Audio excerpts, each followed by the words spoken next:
Hello everyone, welcome. Today we're going to be talking about Skullgirls, so you better get ready for action.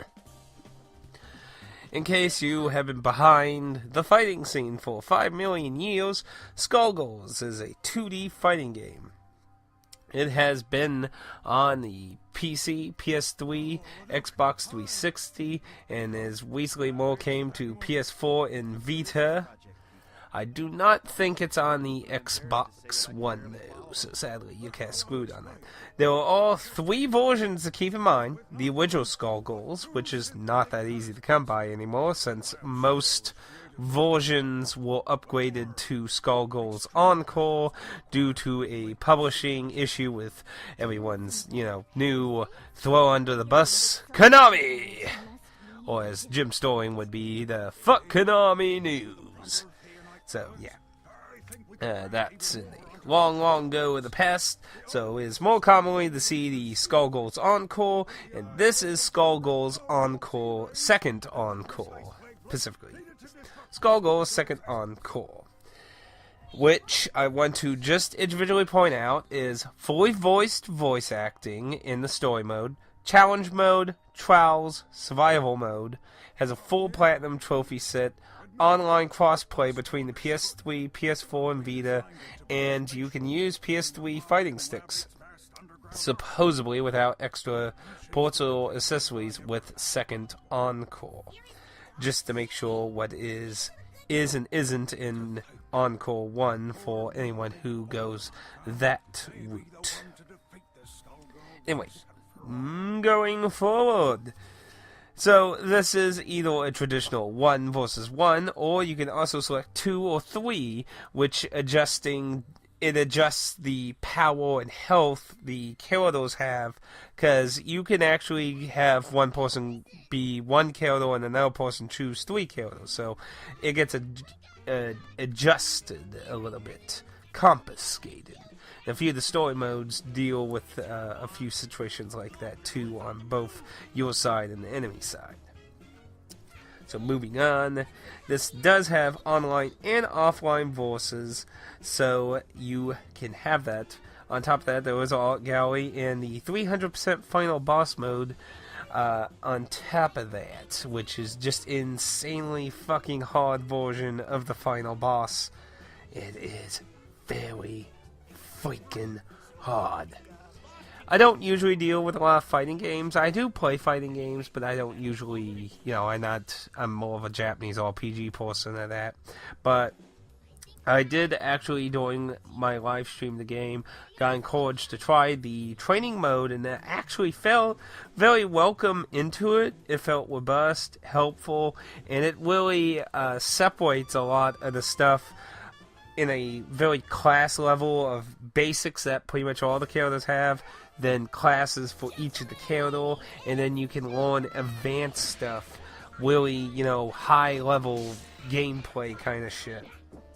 And I really liked that, because a lot of fighting training modes usually just dump you into a mode, you set the AI of the opponent, and just look at a giant list of all kinds of fucking bobber-goober.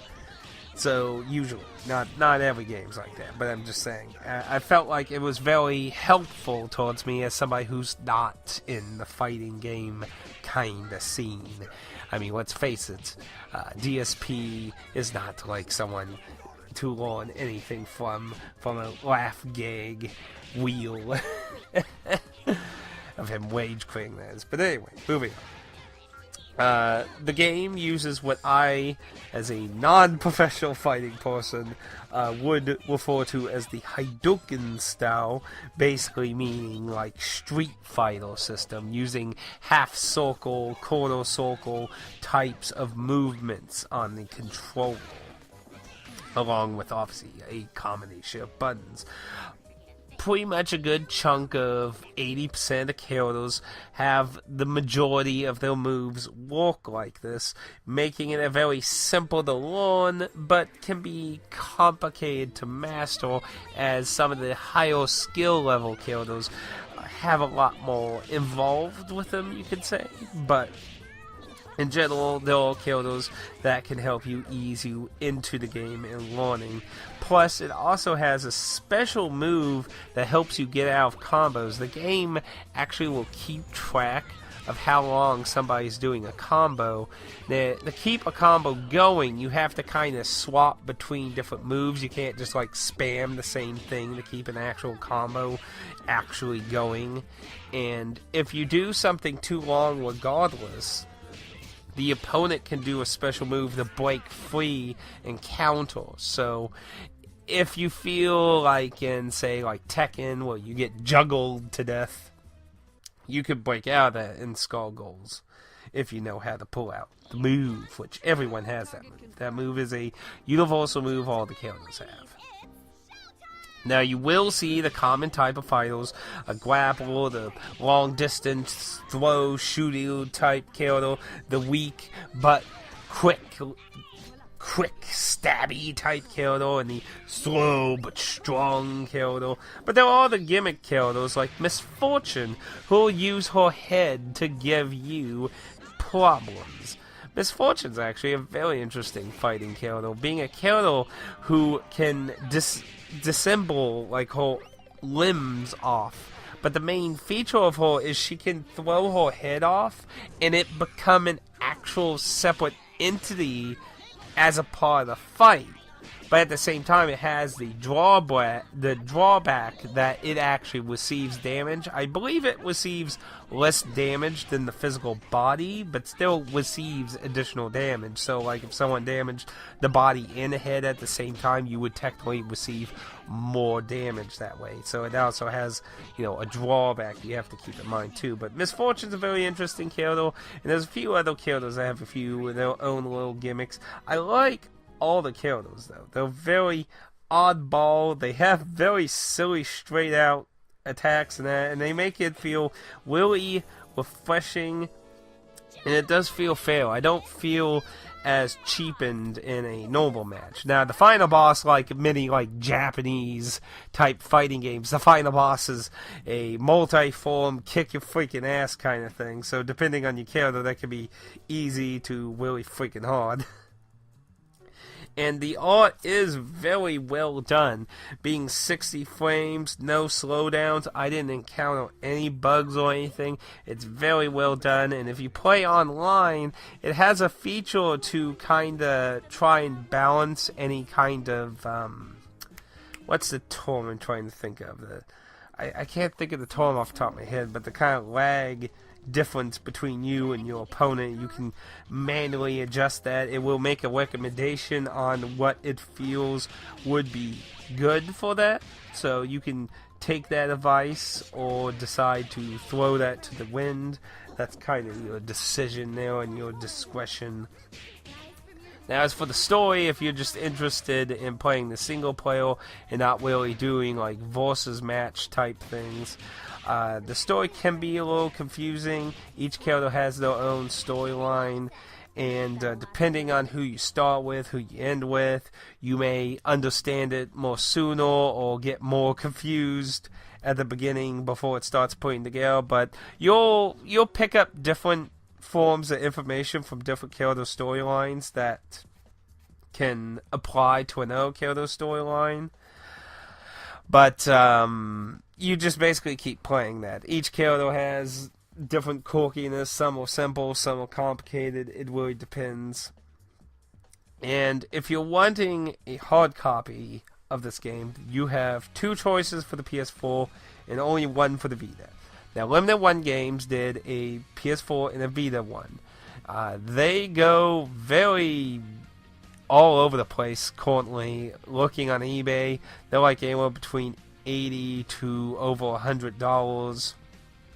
And the other choice you got is there was a Japanese retail version for the PS4 that seems the one for a pretty even 50-ish price range on eBay, and you may be able to find better deals on, obviously, because when you're importing something, there's a lot of different store variety there, so there might be varying prices there.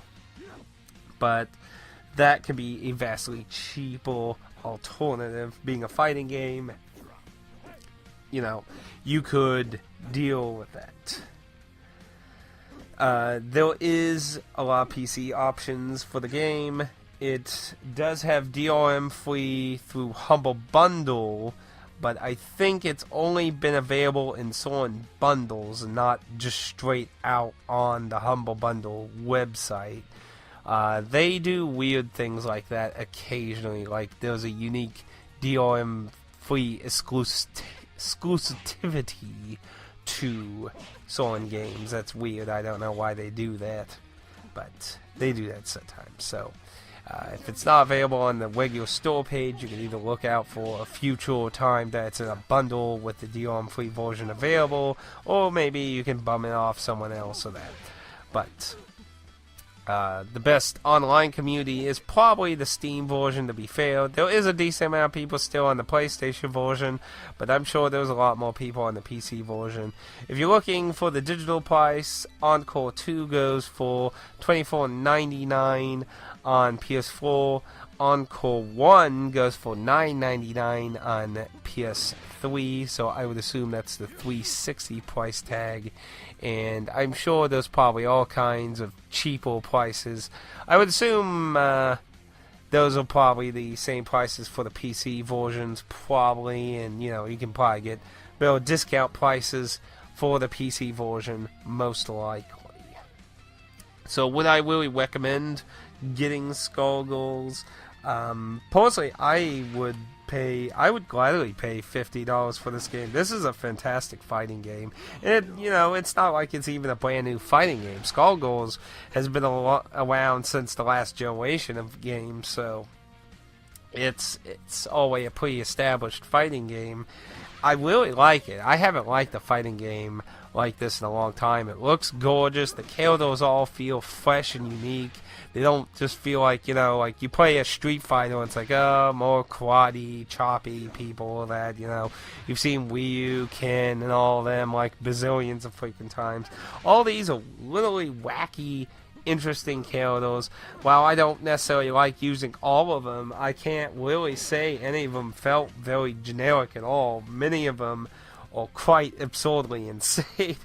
Like Beowulf is probably the most normal character, and even he is a nutcase. I really liked the game, but like I said, if you want a physical version, you will have to pay a little bit about that. But obviously, there's lots of decent prices for it digitally, and you can wait for sales as well. I definitely recommend this game if you're into fighting games. You want to learn about fighting games a bit more, because I really think the training mode was one of the better training modes I've ever really messed with in a fighting game. I like how it presented it as like a classroom kind of lesson by lesson thing, instead of just dumping you into a match and you look through a giant list of all your moves and stuff, and then it doesn't really interact with you or anything.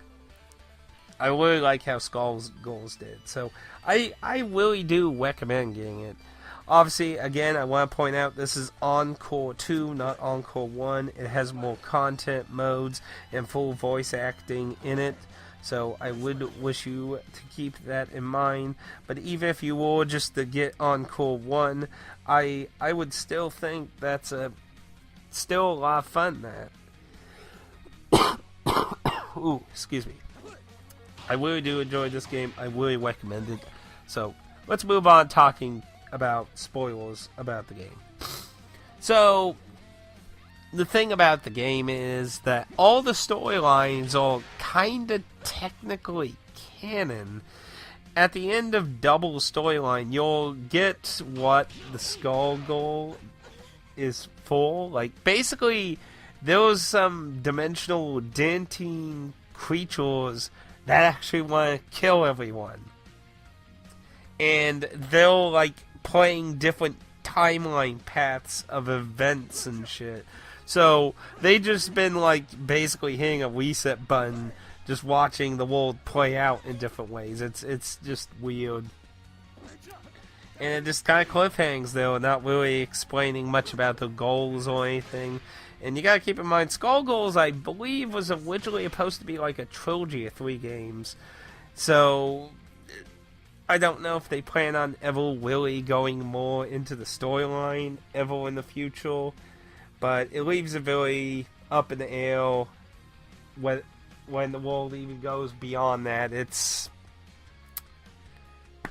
pretty It doesn't really resolve anything, sadly, but luckily the game has a lot of gameplay, fun stuff, great characters, and just a lot of side activities to help give it a lot extra. I liked the different storylines. I didn't like everyone's storyline. I liked the Misfortune. Miss Wobo Fortune was funny. Not necessarily a serious storyline, but it was funny. Beowulf's storyline was interesting, actually. Double storyline was interesting. I like Misfortune. I like Beowulf, oddly. I didn't think I was going to like Beowulf.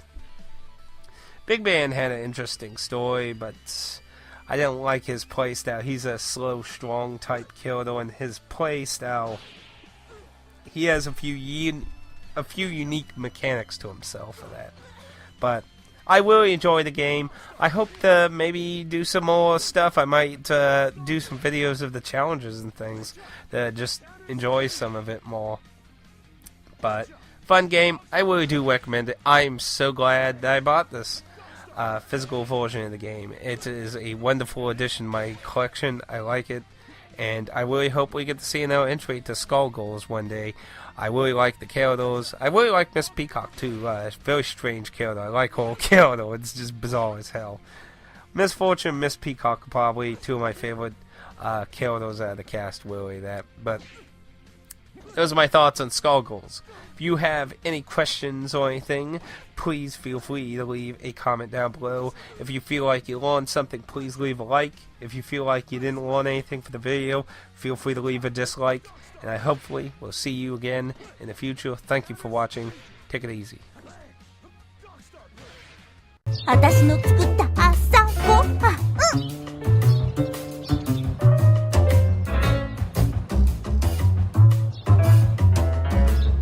乾燥だよ乾燥